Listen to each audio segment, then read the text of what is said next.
Hello everyone and welcome to another video. In this video we are going to explore the concept of services in Angular. Services are a foundational part of Angular's architecture and play a vital role in keeping your application organized, efficient and scalable.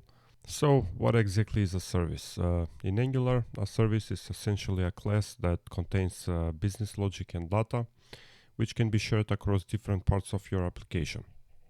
The primary purpose of a service is to handle tasks like fetching data from a server, performing calculations, or managing shared state between different components.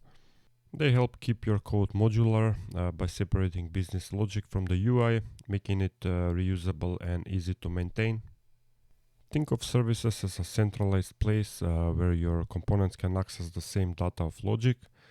Multiple components can interact with the same service, making it an effective way to share information or functionality. Basically, you need to know three things about services. Services are classes that store data and logic.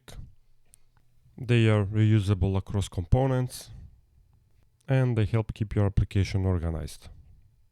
To recap, services in Angular store and manage data or logic and are designed to be reused. This makes them a powerful tool for sharing data between components and organizing your application's core logic.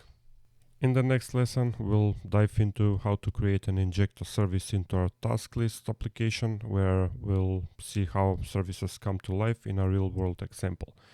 So that's it for this video. See you in the next one.